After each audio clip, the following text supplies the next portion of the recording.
we are particularly privileged today to have amongst us His Excellency Jorge Arreaza, who is the Foreign Minister of Venezuela, who is currently on an African tour. The African tour, as we all do know, is not strange, given the fact that Venezuela has a significant African population, and also given the fact that Africa has always featured very prominently in the foreign policy of Venezuela. So this is an African tour to explore the possibilities for cooperation amongst countries like Venezuela and Africa and so on. But this tour is also taking place at a very dangerous time. And I'm sure that most of the comrades here assembled are fully aware of the threat issued by the President of the United States of America that he intends to invade Venezuela to restore what he calls democracy. All of us do know what has happened to countries around the world where the United States has attempted to restore democracy. And I'm sure that all of us, if we love Venezuela, will pray very hard that democracy, the American style, is never restored to Venezuela.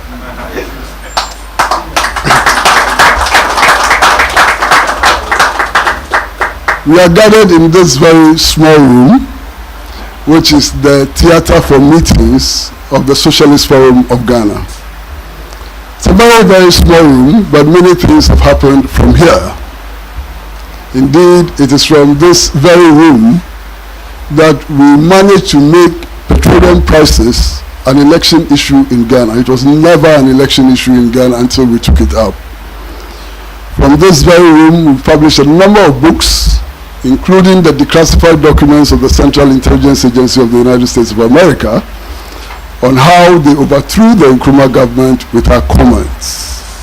We published a book which has become very popular called Fight Back, which deals with anti-Nkrumah provocations and so on. And we published books on Exxon, Mobil, Total, and all of them, ethnicity and so on, from this very small space. From this very small space, we've also established a television station which is broadcast in 28 African countries. And from this very small space, we have a printing press, and we have a library, and also a bookshop that sells progressive books and so on. So many things have happened here. Indeed, some of the leaders of the World Revolution have spoken here, including Commandant Risquet, a member of the Central Committee of the Communist Party of Cuba, and also one time the Vice President of Cuba spoke in this very forum. So in spite of the size, this is a forum where things happen. And this is a forum where we express our solidarity with all oppressed people all over the world fighting against imperialism and struggling in order to build a new world in which bombs will be banished and food will be produced for the starving masses of our world. First of all, on behalf of the Socialist Forum of Ghana, I'd like to welcome very, very distinguished personalities who have come here tonight to show solidarity with our comrades from Venezuela. And I'd like to recognize first Ambassador Ibrahim Omar, former Ambassador of Palestine to Ghana, who is here present with us. Long-standing friend of the Freedom Center and so on. I'd like to recognize also Ambassador Amu Godfrey, who was Ghana's ambassador to Cuba at a very, very critical time in our history. And then, of course, there is the ambassador of Algeria, the Revolutionary Republic of Algeria is here with us. You know, many times when we go to functions and so on, we are talking about African liberation and so on, and say, oh, the colonial struggle is over and so on. It is not over yet. The Sahrawi Arab Democratic Republic remains a colonized territory which must resist Moroccan occupation with all the force that we can command, and they deserve our solidarity. The ambassador of the Sahrawi Arab Democratic Republic is here with us. But of course, many people also forget that the Indian Ocean islands, several of them are also not free yet. They are under colonial occupation. So Nkrumah's injunction that the independence of Ghana is meaningless unless it is linked with the total liberation of Africa has not been fully realized yet. And we have a commitment to ensure that we do realize that objective. Of course, also with us is the acting Cuban ambassador to Ghana. He's also here present with us. And then there is a very, very special friend of this center, a very special friend of Ghana, the ambassador of Palestine, of the state of Palestine. And Palestine happens to be in a very peculiar situation. Indeed, those of us who participated in the struggle against apartheid must be embarrassed that the Palestinian situation continues to persist. What difference is there between the Palestinian situation and the apartheid that we fought so vehemently to defeat? And why are we so quiet about Palestine and so on? Palestine deserves our solidarity too. Then there is Her Excellency, I believe the ambassador of Brazil, I suppose. Acting ambassador of Angola. She's also here with us. Acting ambassador of Angola. Round of applause for her. And then the rest of us are here. I can also recognize, they call him Honorable, but when he comes here, he's just Samuel Ukujato Abrakwa. He's the ranking member of the Parliamentary Committee on Foreign Affairs. He's also here with us. And there's a very special delegation here. I haven't met them all yet, but I recognize Cosmos. And Cosmos comes from the Pan-African Today project. Pan-African Today project is a very, very big project, almost at par with ALBA, except that it has no state actors. And the Pan-African Today project is doing many things, including political education continent-wide. It is mobilizing left forces across Africa in order to make a strong presence in African politics and so on. And as we do know, we all recently launched the Socialist Party of Zambia. And we know what happened in Zambia when the Socialist Party of Zambia was launched. Indeed, Pan-African Television sent cameramen and journalists. They were arrested at the Lusaka airport and put on the next plane back to Accra simply because they were going to cover the Socialist Party of Zambia. The Cuban ambassador there, who had served in Accra, Nelson, was declared persona non grata and driven out of Zambia and so on. We would like to assure the Zambian authorities that no matter what they do, nobody can stop the victory of the struggle of the oppressed masses of Africa. Nobody can stop that. Indeed, attempting to stop that struggle, its victory, is like blocking the rays of the sun with your palm. It is foolishness. It cannot happen. And we will be victorious, not just in the Zambia, but across Africa. And we will establish the United States of Africa, no matter what they do and no matter what they say. We will. It is my very, very distinguished privilege to call to the microphone His Excellency Jorge Arreaza, who will tell us about the current situation in Venezuela. And after he has finished speaking, all of us will be free to pose questions and to make statements and comments. His Excellency, please welcome to the podium. Well, thank you very much. In this place, as you said, things happen. And we believe that many things have to happen in all of our nations, in all of our countries, in order to be really independent, really free, really democratic. And Venezuela is in the middle of many events It's in the center of the mass media. It's in the center of political issues from the most powerful nation, government, which is the government of the United States, and also we are in the center of politics in Latin America and in the world. But why is this happening? It's been 19 years since the people of Venezuela took power with Comandante Hugo Chavez. Before that, we were becoming a new colony of the United States. I believe that if the revolution hadn't taken power, then today we could easily be the 51st or 52nd state of the Union of the United States of America. But it didn't happen. You know that Venezuela has the largest reserves of oil, of petroleum in the world.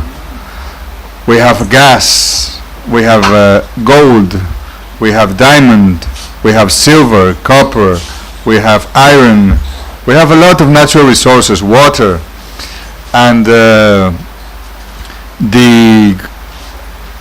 government of the United States, not the people, the elite, the industrial military complex that rules in the United States has always wanted to have control of Venezuela because of the wealth that we have in our land and under it. And they did, in fact, had control until 1999. It was not only a man, it was not only Hugo Chavez who began to rule in Venezuela. It was the people. It was the humble, the poor.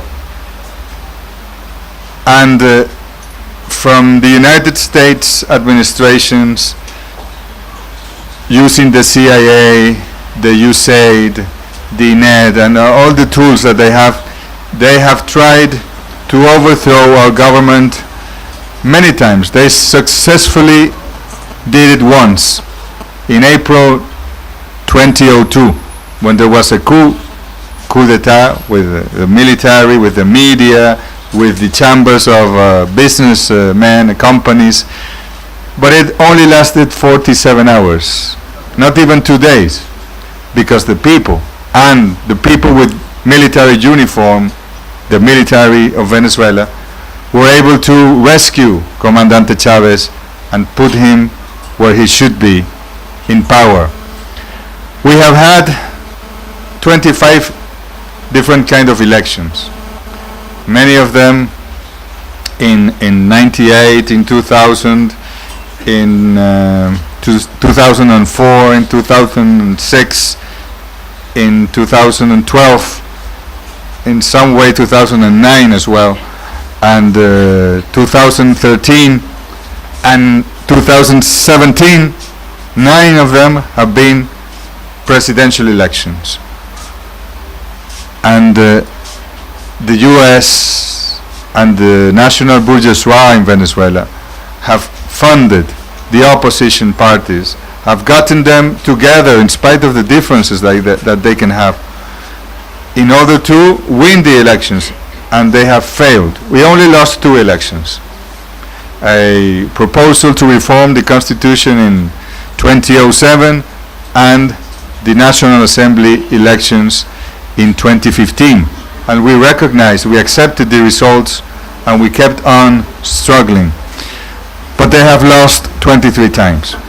And the last time they lost was the last 20th of May.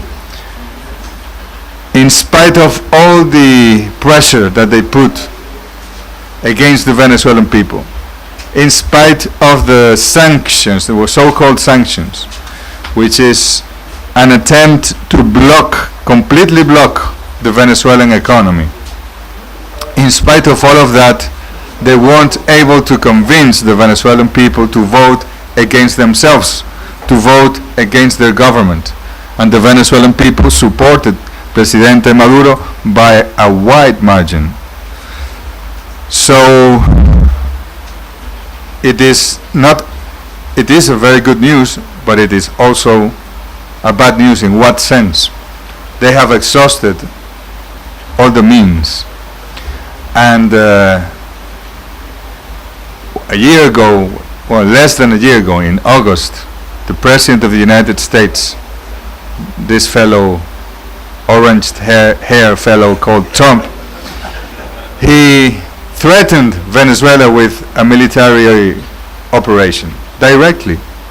He was being asked by the media, by the journalists, about North Korea and what he would do if he would attack North Korea or not. And he said, we spoke about Venezuela and North Korea. And about Venezuela we took some time. Then they asked him again about North Korea, and he said, no, but wait, I have to say something.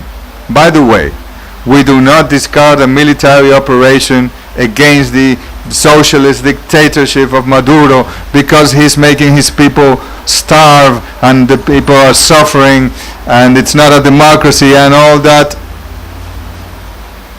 All those lies, let's say it that way. And we were surprised. I mean, we have suffered in Latin America for almost or more than 100 years of invasions from the US. Dominican Republic, Guatemala, Panama, Grenada, Nicaragua at some point, and other kind of invasions which are not necessarily with military, but they put the governments that they want to, they install military bases, platforms there, and they have control. Like, for instance, one of our neighbors, Colombia, there are more than 7 military headquarters there in Colombia from the United States, where you cannot go in without a passport, no? In Colombia. And it is supposed to be to fight against the drugs. But last year, Colombia produced 11% more drugs than the year before. And you know where that drug ends? No? In the United States. It ends in the blood, in the brain, in the nose of millions and millions of youngsters from the United States. And how does that drug get from Colombia, being controlled by the US and the DEA, to the people of the United States? Don't they have control at least of their ports, airports? No. Of course they do, but they do it intentionally. So we are used in Latin America to defend our people from the United States.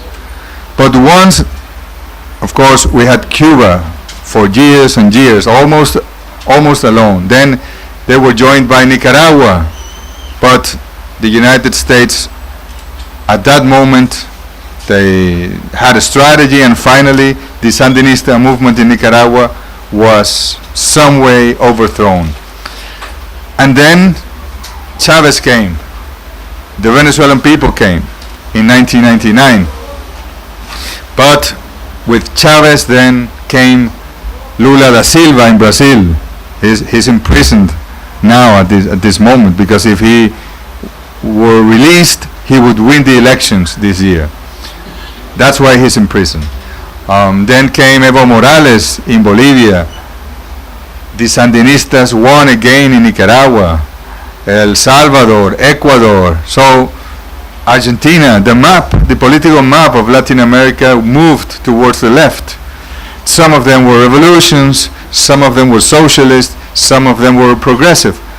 But all of them minded about their people, and not about the money, and not about the orders of the United States. So Chavez was a threat, because he was the leader of this political change in Latin America.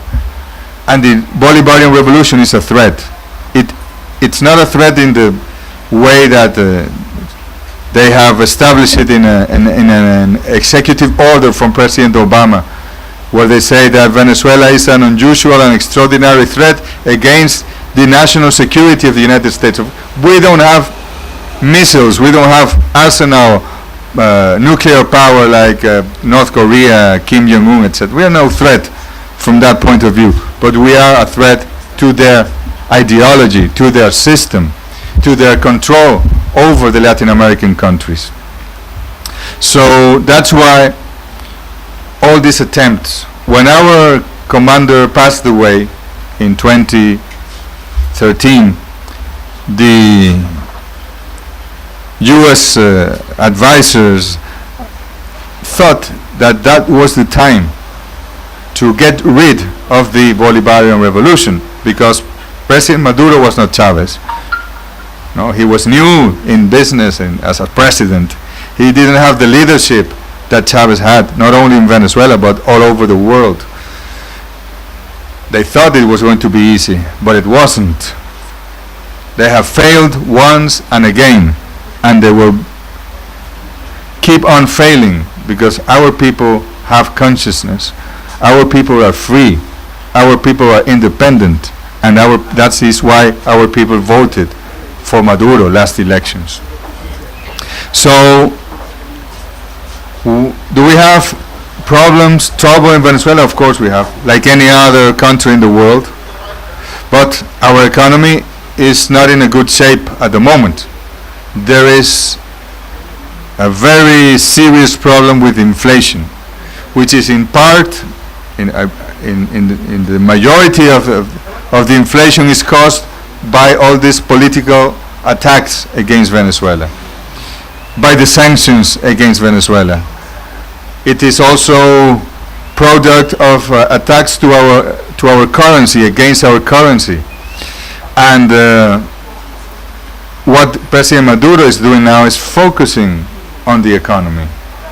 We are working with Russia, with China, with Turkey, with India, with some countries of Latin America and the Caribbean. That's why we're here. Well, not only because but we really believe that the integration between Africa and Latin America and the Caribbean is the future of the world. 85% or more of the natural resources that humanity needs to survive, to prevail, are here in Africa, Latin America, and the Caribbean. And if we had control, political control, economic control of those resources, many things would change for better in the world. So that is for the next years to come. But we want to work. We come from South Africa. We were in Mozambique 4 or 5 days ago.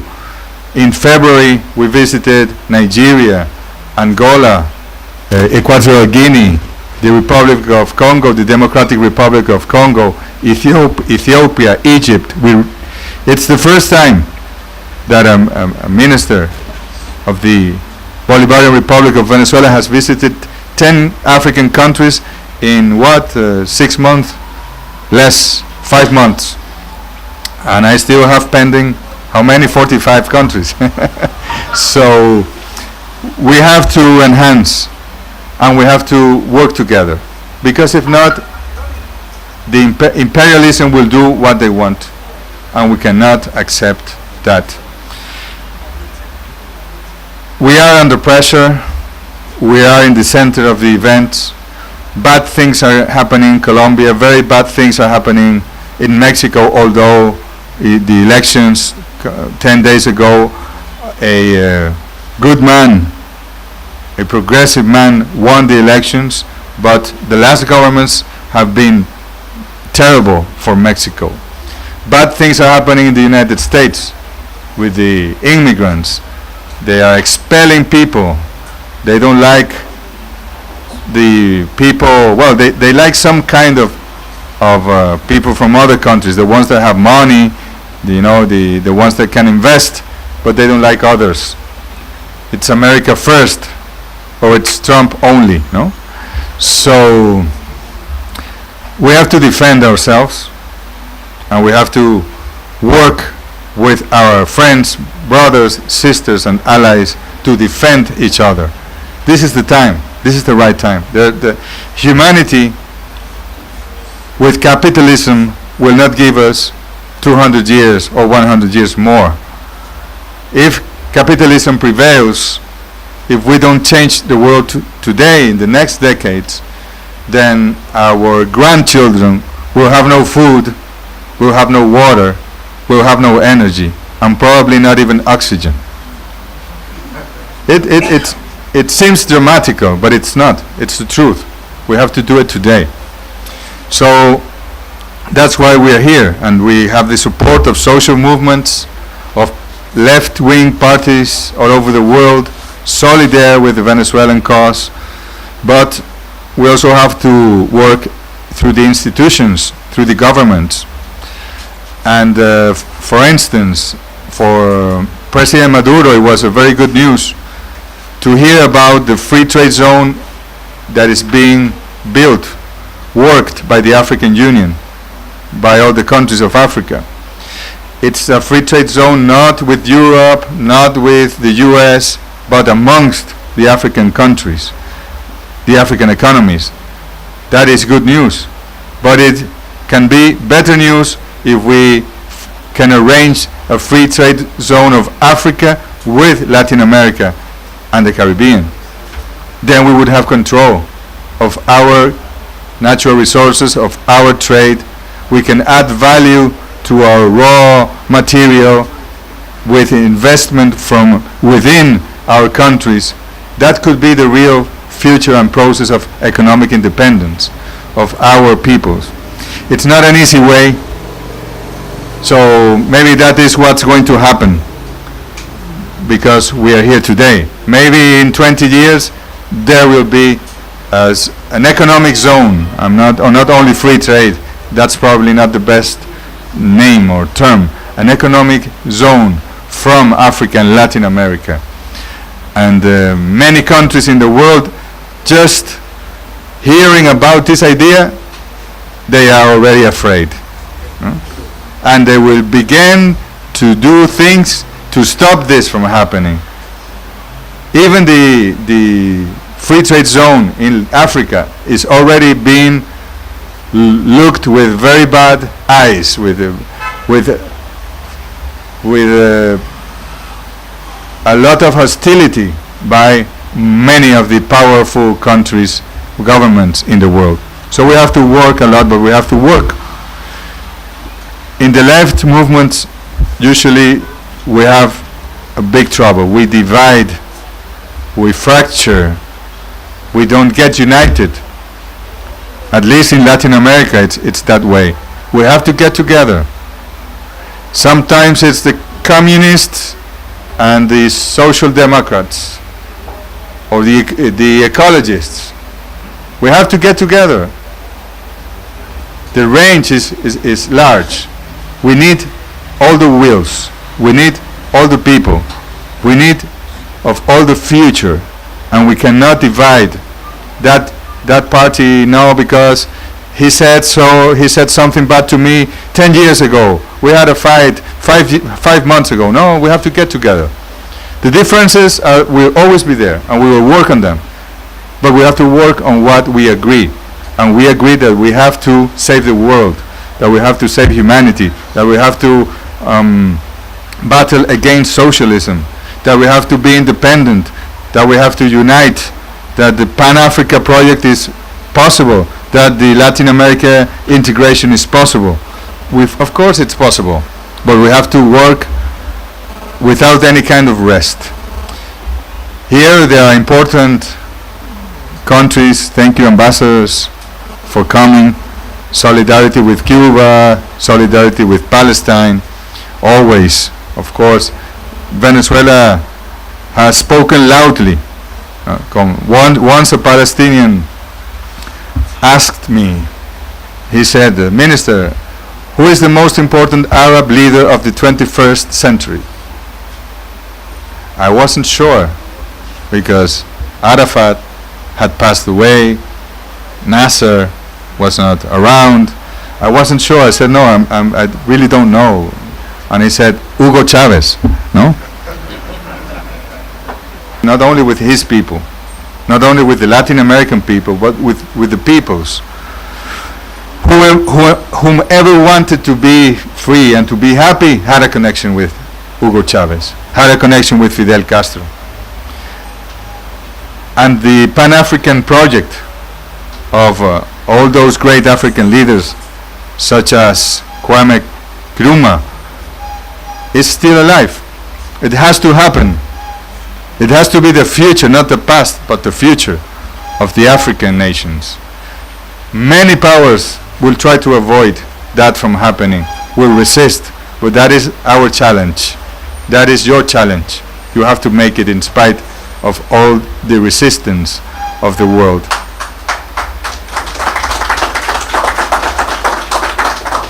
So, just to let you know what's happening now, we had elections in Venezuela. President Maduro won by a broad margin, but of course, because the political parties of the right-wing opposition that is subordinated to Washington didn't participate, didn't want to register for the elections because they wanted to boycott the elections. Now the US government and the European Union and some Latin American governments say that they do not recognize the results of the election. They say that the elections are not valid and that we have to do new elections. So they say between October and December, Maduro has to go through a new election. It has to be fair, it has to be transparent. So the 10th of January the 10th of next year is when the new government of Maduro begins. 6-year government. So what these people are threatening with is that if we do not arrange new elections after the 10th of January, they will not recognize at all the Venezuelan government. They will isolate the Venezuelan government and they will try to force the regime change, even supporting a military operation from the US. They are saying that there is a humanitarian crisis in Venezuela. Here in Africa, you know what humanitarian crises really are. Venezuela, we have trouble, yes. We have shortages of some products, of some medicines, but we don't have a humanitarian crisis. But why do they say there is a humanitarian crisis in Venezuela? Well, there are, in the last 2 years, 1 million Venezuelans have emigrated, have gone from Venezuela to some Latin American countries, some to the US, very few to Europe. But we are 32 millions in Venezuela. So 1 million has flown, but they say that the Venezuelan immigration in Colombia, in Chile, in Ecuador, in Peru is collapsing their systems. You know how many Colombians live in Venezuela? 6 million Colombians. And Peruvians from Ecuador and from other Latin American countries, Haiti, Trinidad, most probably more than 1 million. So it's at least 7 millions of Venezuelans, of people from other parts that live in Venezuela, and we have never said there is a humanitarian crisis in Colombia and it needs to be invaded and whatever. But they say it because that is one of the tools that imperialism has in Latin America. They did it in 1965 against a progressive government in Dominican Republic. They began to say that Dominican Republic had a humanitarian crisis, and they gathered in the Organization of the American States, the OAS, which is controlled by the US, and they said we have to send doctors, we have to send nurses, we have to send food because that government is socialist and they're killing their people. And you know what finally happened? They sent maybe 10 doctors, 4 nurses, a couple of tons of food, a couple of tons of medicines, and 10,000 Marines from the Army of the United States. And they invaded Venezuela, Dominican Republic. So that's what they want to do with Venezuela. But we are not Dominican Republic from 1965. We are not Panama from 1989. We are Venezuela in Bolivarian Revolution. We know how to defend ourselves. If they failed in Vietnam, they will most probably fail, not only in Venezuela. Many parts of Latin America will burn if Venezuela is invaded and will join the Venezuelan struggle. So it's not so easy. It's not so easy for them. If it is our oil what they want, we know what to do to stop them from getting one drop of oil, of Venezuelan oil. Of course, that's not good. We don't want that to happen. It would be a catastrophe for our people, for our economy. But if it were to happen, we know how to defend ourselves. We are trying to open channels of dialogue with the United States. We have had some success with some men from the Congress, from the Senate, that are close to the orange president, and we are trying to express that we can live together in spite of the differences. We have to insist, but we have to insist on protecting our people. So the next months, the next year for Venezuela is another challenge. We are always challenged and another challenge, and we have to win. We have no option. There is no option. It's victory or nothing. So we count on the support of the peoples of the world. I have said it many times as Minister of Foreign Affairs. Our friends in the world, even the Cubans, the peoples of the governments of the world, they say the Venezuelans have to solve their own problems by themselves. It's their sovereignty that is in. Okay, that's okay. But it's not only the Venezuelans. It is also you and you and you, because it's for humanity that we have to protect our processes.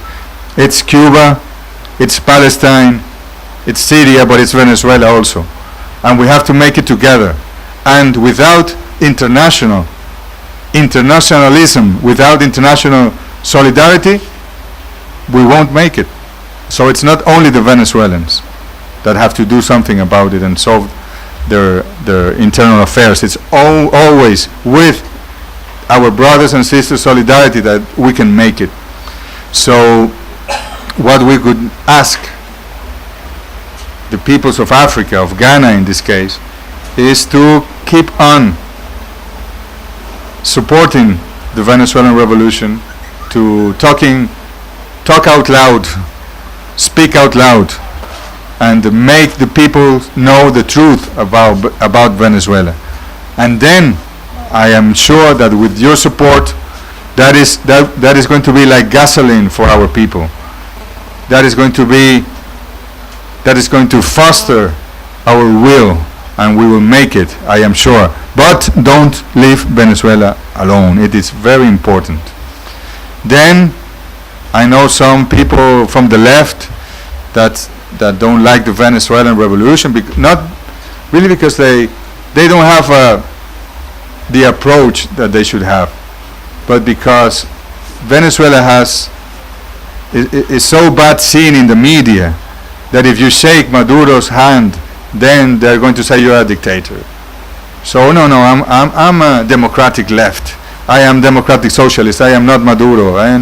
So they have to rethink what they are doing, because then they are going to regret not supporting the Venezuelan revolution today. It has happened in the past, even with Comandante Chavez. He was a military, but he was a Democrat. And many people from the left never liked Chavez because he was a military. And when he died, they said, oh, we lost Comandante Chavez. We miss Comandante Chavez. We need the leadership of Comandante Chavez. Why didn't you support him when he was alive? No? So my good friends, I don't want to speak longer, but it's not an easy struggle. Many battles are to come. We will win most of the battles. We will lose some of them, but finally we will win the war.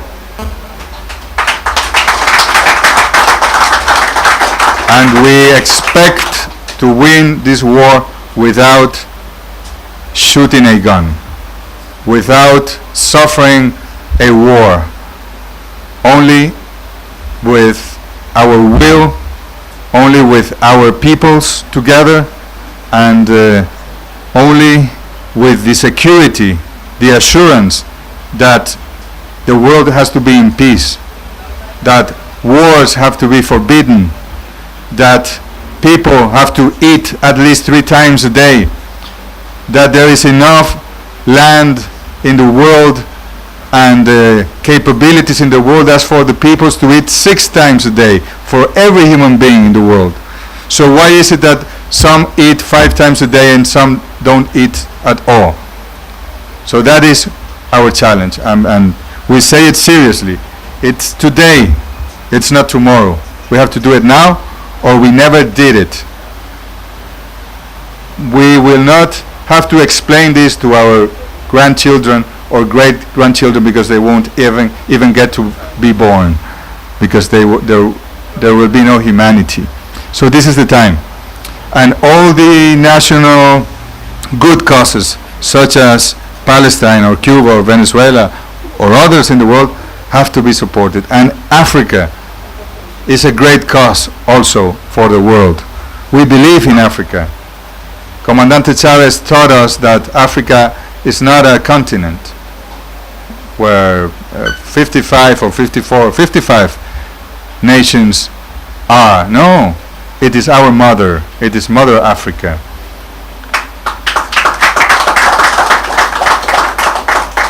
Me, myself, you can see the color of my skin, but there's African blood here as well.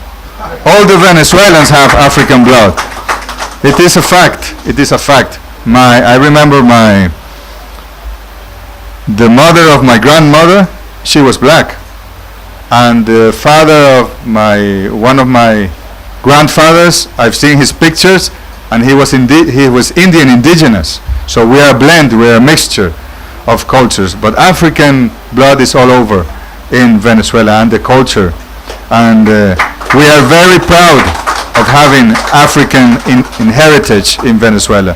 So we are here to help Africa as well with our resources, be them many or not so many. We are here to help Africa as well. So thank you very much for supporting Venezuela.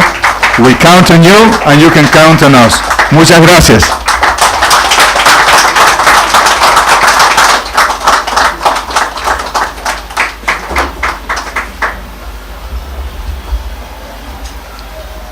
Welcome with some friends.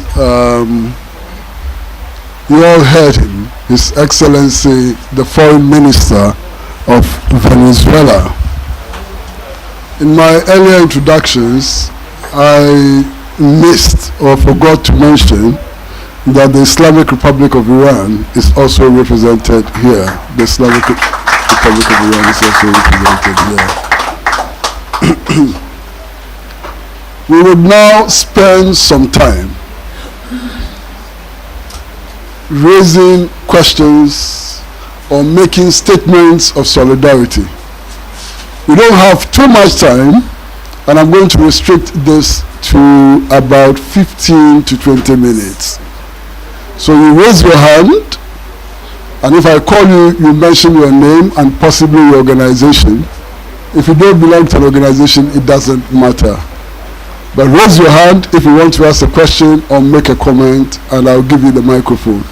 So we are starting. I can see a gentleman in a cap from behind. Your name, sir? My name is Osman Sichamani. From? I'm from Zambia. I'm the General Secretary of the Socialist Party of Zambia. Thank you, sir. But I'm also a member of the Pan-Africanism Today Secretary. Thank you, sir. So we'll have you first. We'll have Comrade Cosmos first, and then can I see any hands around? Oh, there's a guy in the green T-shirt. We'll have you second, and then we'll have the Honorable Samuel Okujatua Blackwell third, and then after that we'll take some more. Shall we start with Comrade Cosmos? I know we don't have the time, so I'll cut on protocol. But thanks very much, Comrade the Foreign Affairs Minister. Welcome to this continent. We on this continent are part of the preparations for an international assembly. That international assembly will bring together 2,000 people in Caracas. We are aware of the January installation or commencement of work. We think we can do that in February. So February will take over the streets of Caracas, 2,000 people from all over the world, to show our solidarity for Venezuela. From sub-Saharan Africa,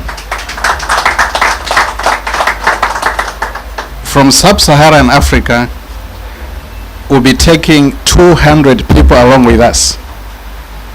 From the Pan-Arabic region, we'll be taking about 180 people with us.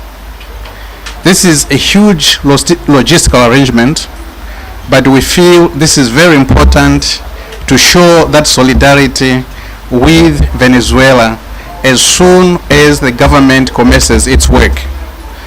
It will be a very critical time when imperialism is trying to attack Venezuela, and having 2,000 people from all over the world present there on the street will send the right signal to America and all those countries that are trying to fight the successes of the Venezuelan people.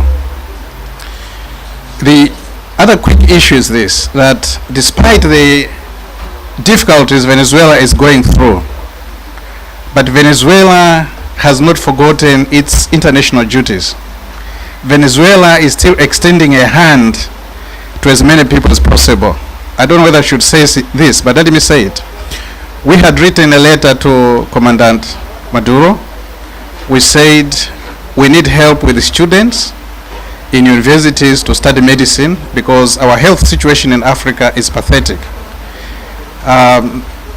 We did that for Zambia. We needed training for 30 medical students. Within 2 weeks, we got a reply, and it was positive. As of next year, we'll be sending 30 students into Venezuela to study medicine. But when the response came back, we were told, why not include 15 more students from South Africa? We were told, why not include 5 more students from Ghana? So Ghana is going to be beneficiary of those scholarships starting from next year. What we know is this, that many countries would have said, not now. Not with the difficulties, the economic problems the country is undergoing.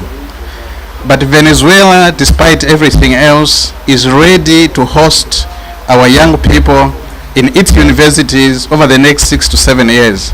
And we are grateful. It's a huge sign of solidarity. And in the socialist language, we are fond of slogans. So maybe I can be allowed just 1 minute to talk about socialism, or raise our clenched fist, the left one, and say, Viva socialism! Viva socialism! That's not strong enough. Viva socialism! Viva socialism! Abash capitalism! Abash capitalism! Viva Venezuela! Viva Venezuela! Thank you.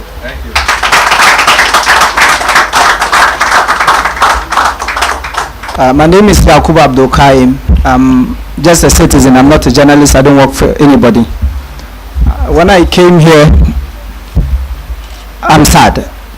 I've looked around. I've not seen anybody that I'm older than. Nobody is below 25 years here. I haven't been around for too long, but I feel I'm 60 and above because I listen to conscious people like Kwesi Pratt and other progressive people. And I feel I should say this because when football was meant for the school dropouts and the unemployed, it wasn't progressive, it wasn't profitable. But now, nobody mentions football as a hobby. It's not part of, it's a business. This thing we keep talking about, this fight will never be won until we extend the information to the right people. I'm not saying the people here are not the right people. The conscious people don't need this information because they know it already. The Rastafari don't need this information because they know it already. The people we speak to are over 60 years, those aging. Whilst the CIA is training people below the ages of 18, we are speaking to the older generation. I am thinking this should extend to the younger generation. The youth don't care about what's happening in the world. I have monitored the Venezuelan election because I stand with the oppressed. I feel sad when I see the news, what's happening in the Arabian countries and South America. We don't care, we don't read. We the youth, we don't read. So you should speak to us through the medium we use now, social media. Make the videos. They don't care about even a page of something you put out there. Send the information to the right people, the youth. And I think the fight will be won in a shorter period than we think. Thank you very much. Thank you very much. Good evening, comrades, excellencies. On behalf of the National Democratic Congress, the largest opposition party in Ghana that just left power, I want to thank the Socialist Forum of Ghana for the invitation, and I want to also congratulate His Excellency the Venezuelan Foreign Minister for choosing Ghana and coming down here to solidarize with us. We really appreciate his visit, and we want him to know that we stand in solidarity with the Venezuelan people. We are all, as sovereign nations, battling with the issue of protecting our sovereignty, ensuring that true democracy is what reigns and is what is respected by everybody. Every country deserves the right to choose its own leaders. And democracy is not only democracy when your preferred people win. Democracy must always be democracy no matter who wins. And these are the universal principles that we must all stand for. We have just lost an election. We accepted it graciously. President John Mahama carried himself with dignity, and we believe that he can contest again and emerge again as a leader another day when the issues have become clearer. But you always have to respect the will of the people, and you must not impose yourselves on the people. And I believe that when the Venezuelan people have spoken and they have elected Nicolas Maduro, it is important for all of us to respect the sovereign will of the Venezuelan people. And so we do not subscribe to that attempt to ostracize the current government, to isolate them, and to delegitimize them. We do not believe in that cause. We will work with every government that has been elected with these people. We will respect them, we will recognize them, we will give them their due. And I believe that that is what must be at the center of our relations as member countries in the international community. We must also ensure that at all times we focus attention on what really matters. What matters is social justice, improving the living conditions of our people, fulfilling the hopes and aspirations of our people, and making democracy work for the ordinary person. I believe that these are the things that matter. I certainly will be looking forward to this new government, because they've just won a new mandate, fighting off the resistance. We know that it has been tough. More and more sanctions, more and more officials. The last time I counted, about 70 officials have been sanctioned, and all kinds of travel bans imposed on them. But we want you to be strong, and we want you to know that you have a lot of friends around the world, and anything that can be done democratically to support you, please know that you can count on us.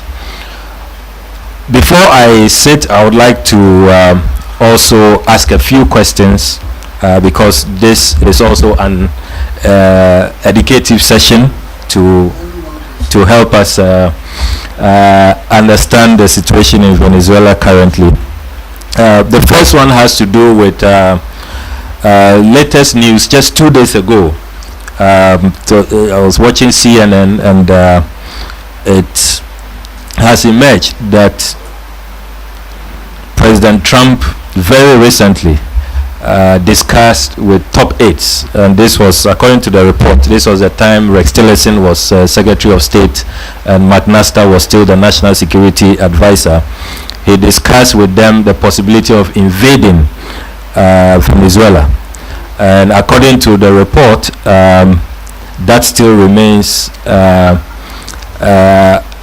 subject matter of interest to President Trump. According to the sources who spoke on anonymity, his advisors told him it was not a great idea, but he is still considering that from what we are told.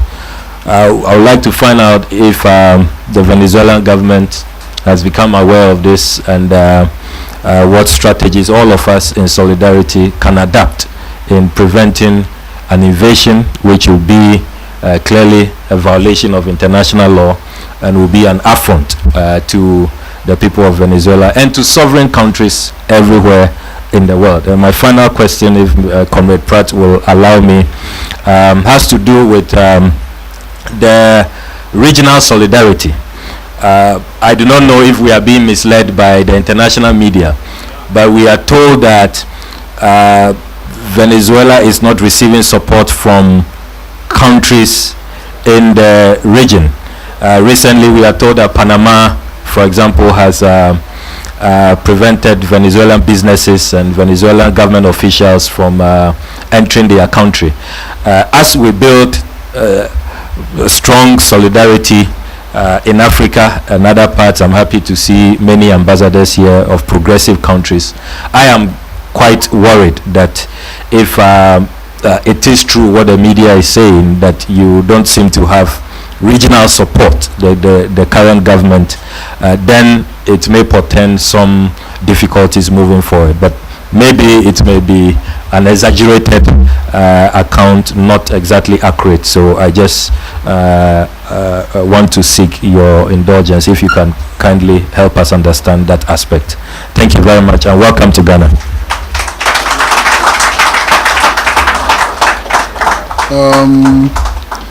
We'll take just two more, and then we'll invite His Excellency to deal with some of the issues which have been raised. And we'll take you, and then we'll take you. And then we would invite His Excellency to deal with the issues. Good evening, everybody. My name is Osadifo, representing Reggae Network Ghana. I am a musician, I'm a reggae musician. And I listened to the foreign minister, and I know I've been following Zimbabwe issue, I know the Syria, and I'm aware of all these retention strategies which America, they perpetrate against people who try to resist them. And we all also know the power of music, because music also contributed to the collapse of apartheid. You know, because music can also reach for, because all these things are not legal action against Venezuela. It's struggle against the oppressed. So from Africa, as a musician, we also contribute. Jorge Arreaza, I am representing the Rastafari Council of Ghana, and we're here basically to show our solidarity to the Venezuelan people, as well as to acknowledge the great work you're doing, Pussy Pratt. But there were very few things that trying to go further into it. What I'm trying to say is the action in finding solutions to some of the problems is like, how do we trade? We talk about the different, some of these barriers. We need to kind of build economic blocks so that we're able to with Venezuela, what is true Rastas that exist in Venezuela that we can trade with, or anywhere else in the world where we can actually engage. I'm also a traditional chief here in Ghana, known as Nikwe Chulumpese I, so we also like to engage traditionally through culture, and I'm sure we can get further apart from singing songs and doing other things. So thank you very much for this time. For very special reasons, we would like to invite the acting ambassador of Cuba to Ghana, Julio, to the microphone. Acting ambassador of Cuba to Ghana.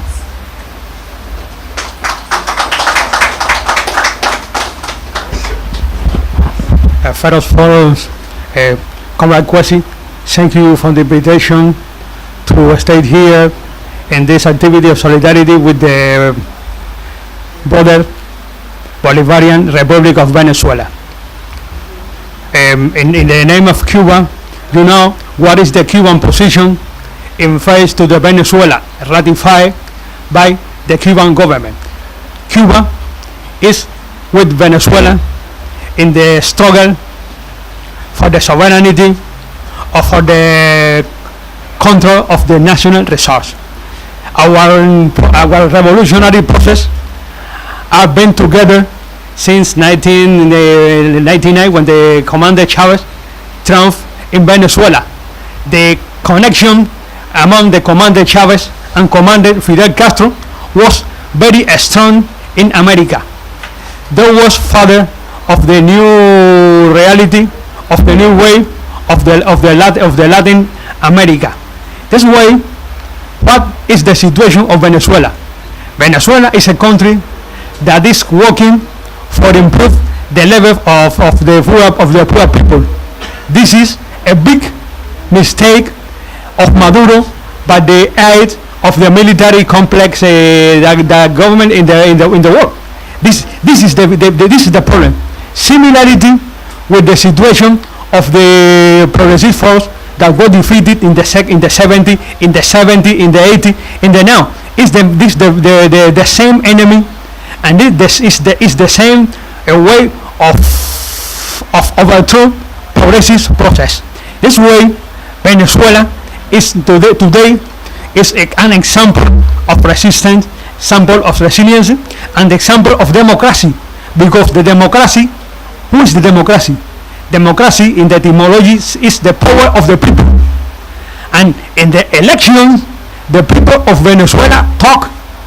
People of Venezuela decide who rule them, not who rule by the Western power. This is the big problem of Venezuela in the eyes of the superpower. Today, Venezuela is in the process of economic war against the Venezuela. Economic sabotage is mediatic war. It's war in different spheres on different fields. But the people of Venezuela is a strong people. People of Venezuela have the blood of Simón Bolívar, the father of the independence of America. And Cuba have a strong connection with Venezuela since the time of the founder of the Cuban Revolution, José Martí. José Martí was in Venezuela, and José Martí talked. Cuba is here to support to Venezuela, and now we ratify our support to Venezuela in his struggle. That's only my word to my brother, the Minister of Foreign Affairs of the República Bolivariana. Africa, in Latin America, in the Caribbean, we can do simultaneously many events in order to support the good causes of the world. It's like Palestine, or like the Arab Democratic Republic Sahrawi, of course, that we have to also support the right to exist. And we do believe, as we said before, that the African integration is possible. We remember a song of Bob Marley from Jamaica, no? Africa United. That was his proposal, and the proposal of the Rastafari then and now and always. And it is possible because it's the people's. It's only one people. It's the African people. So you have to be united.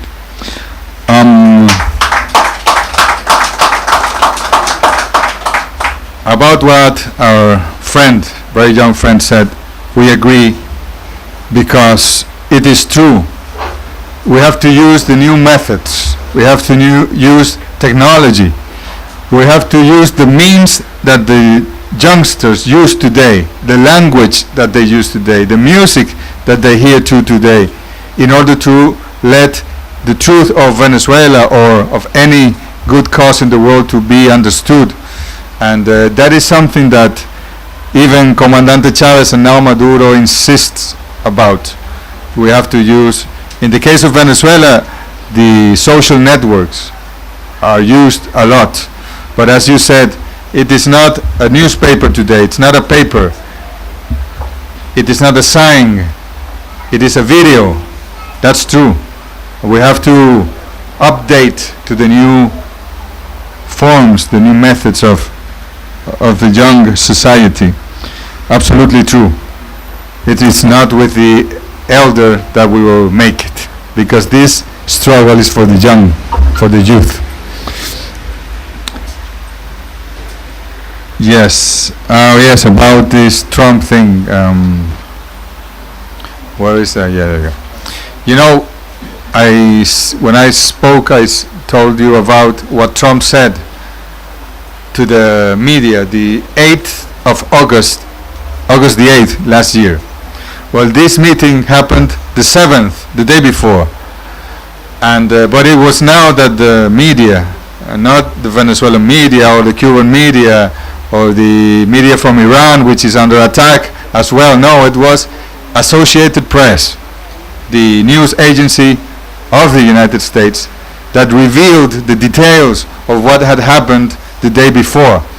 And what happened is, of course, if this is true, and we believe it is, because the American officials admit it, what happened is that he had this meeting, and they were talking about these security threats to the United States. And when it came to Venezuela, they were posing some options, and Trump interrupted them and said, "But why is this so difficult? Can't we just invade Venezuela?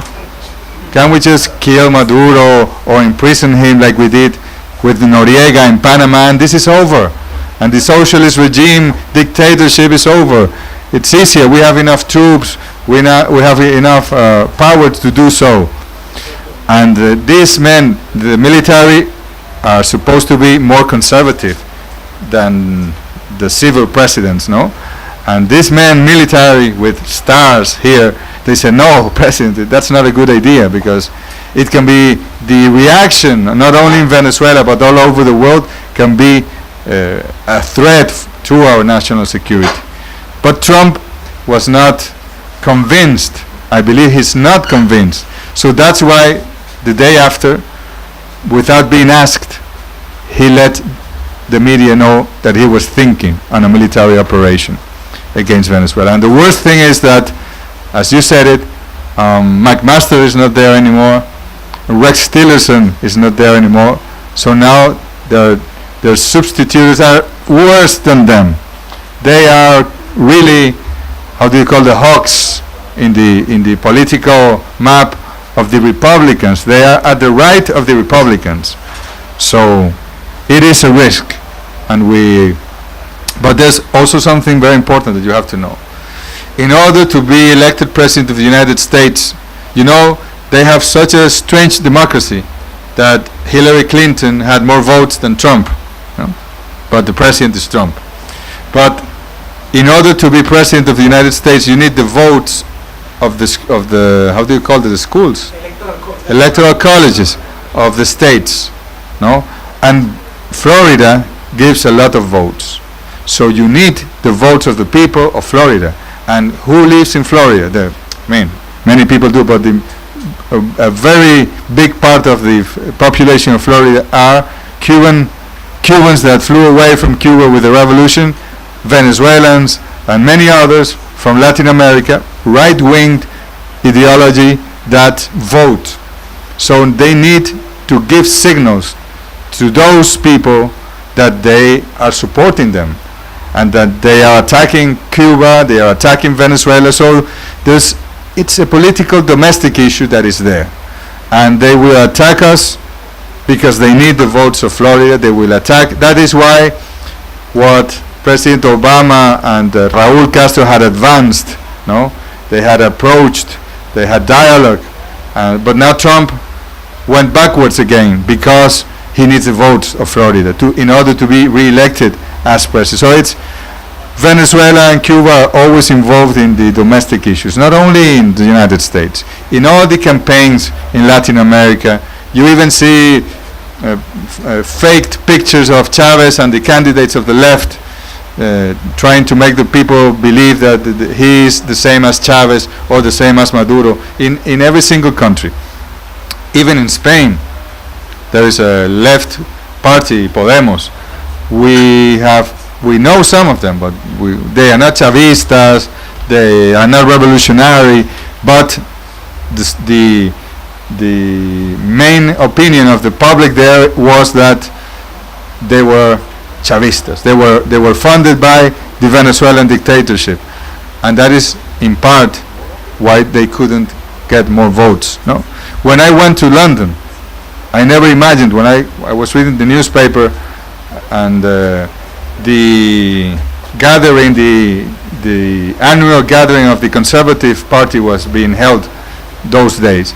So in the conclusions of this Congress of the Conservative Party, you know, they are very afraid of a candidate of the Labourist Party whose name is Jeremy Corbyn. And so they said Jeremy Corbyn is going to make the United Kingdom like Venezuela. I say, Venezuela, the United Kingdom, we are nothing to beat. How is this possible? But they use it. He is just like Maduro. No, it's really crazy. And I told it to the Deputy Minister of Foreign Affairs of the United Kingdom. I told him, look at this. Why do you? This is your party. I told him. You are putting our internal affairs as politics here. So this is not this is not by the international law. And he said, well, you have to understand, this is politics. I really I demand not to use Venezuela in your internal affairs. But nothing happened. And because of this, you know that Trump, who is Trump? He's a businessman. Who is the president of Mexico until the 1st of December? A businessman. The president of Guatemala, the president of Honduras, who, by the way, he lost the elections and he is the he's the president, because in spite of the fact that he lost, President Trump congratulated him, and then he said, President, I'm going to move my embassy to Israel, to Jerusalem. Oh, okay, very good, then you are the president of Honduras. See? And he's the president. And Honduras. Then we have Panama, Costa Rica, Colombia, Peru, Chile, Argentina, Brazil. All of those are businessmen.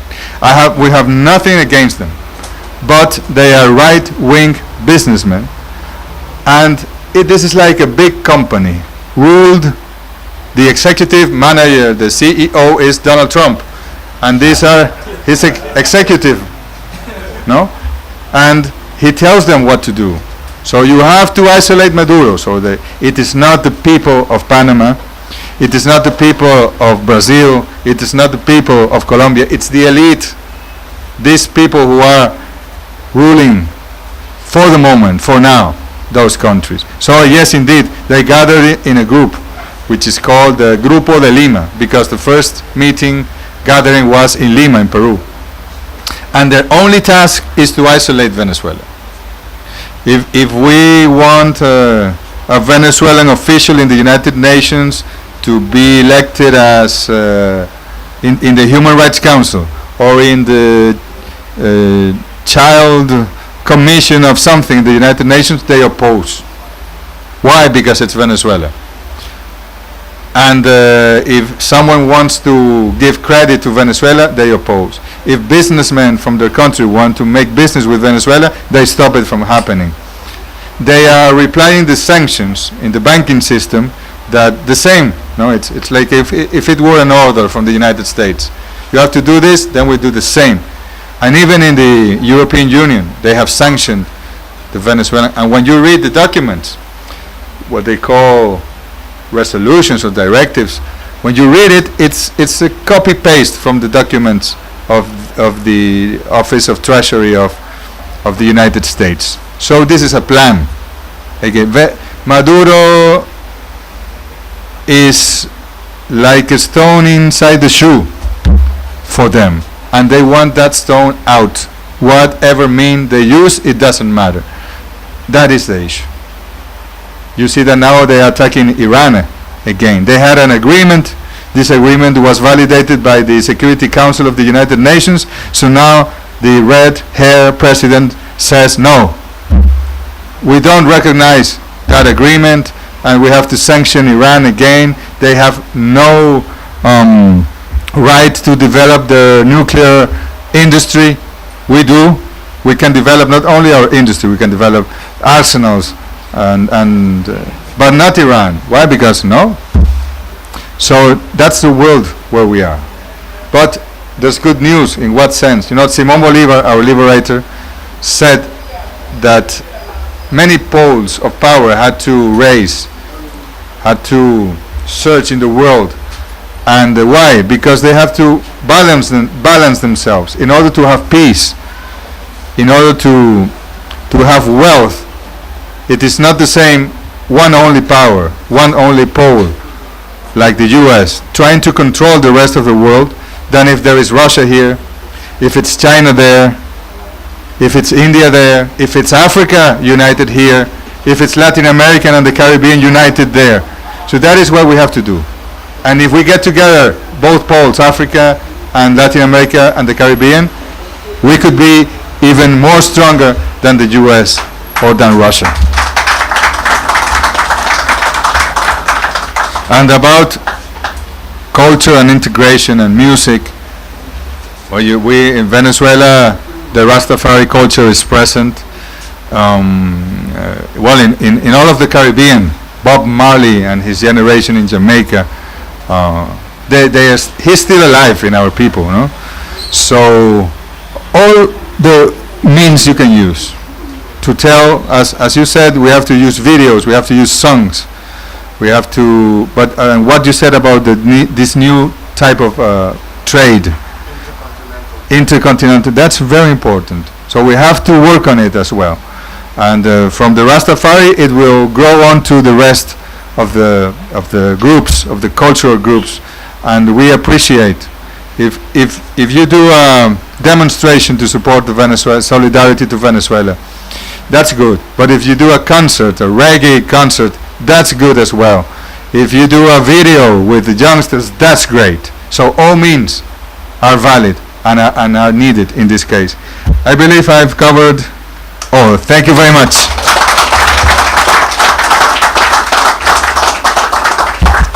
Comrades, time has become our enemy. And I'd like to invite Comrade Chuchwe Opoku, who is the convener of the Socialist Forum of Ghana, to say a few words, but he should not exceed 30 seconds. He has 30 seconds to say what he has to say.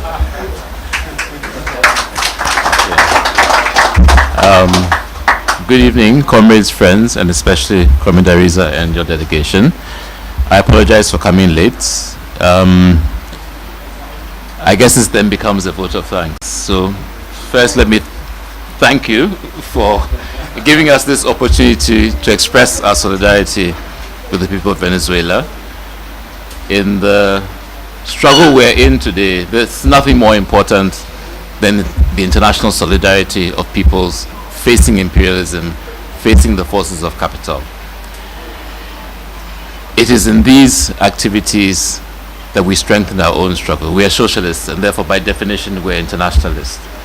Every struggle of yours is our struggle. And whenever you need us, whenever you need our space, our time, our energy, we're there for you. As we are for the people of Palestine, as we are for Cuba, as we are for Yemen, and for all the people that are struggling against the forces that we are struggling against. The tactics that are being used against you today have been used against our struggle in the past, and no doubt will be used again in the future. So thank you very much for coming. Thank all of you for joining us this evening and for lending to the struggle. That's all I have to say. 30 seconds. Thank you. We will now take 5 seconds of His Excellency's time to do some presentations. Jimmy. We actually have from our bookstore 2 books authored by Nkrumah himself. And this book is very, very important for us. This is the autobiography of Nkrumah. So this is for you. This is also one of the books written by Nkrumah and is titled Africa Must Unite. These are 2 books and 4 booklets. One of the books is called The Great Deception, and it's a compilation of the declassified documents of the Central Intelligence Agency of the United States of America on how they overthrew the Nkrumah government with commentary. The second book is titled Fight Back, and it's meant to provide the tools for fighting against anti-Nkrumah provocations and so on. We also do have a manual for Marxist study and some pamphlets and so on. So Your Excellency.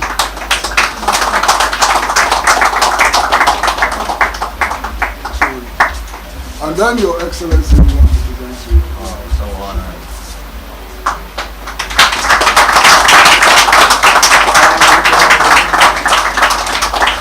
This work is actually done by a member of the Rastafarian Council. Okay, very good.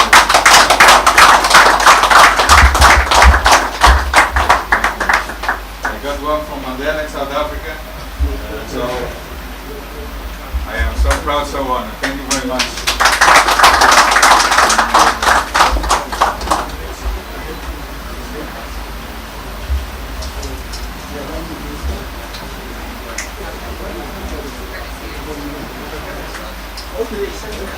Brothers and sisters, I'm happy to be here, and I love you all here. My name is Amuzu. I'm a musician. I play percussion. I'd like to sing only one song, and the song goes like this. Kwame Nkrumah lives a mourning in the grave. Kwame Nkrumah lives a mourning in the grave. Kwame Nkrumah lives a mourning in the grave. By his soldiers marching on. Glory, glory, hallelujah. Glory, glory, hallelujah.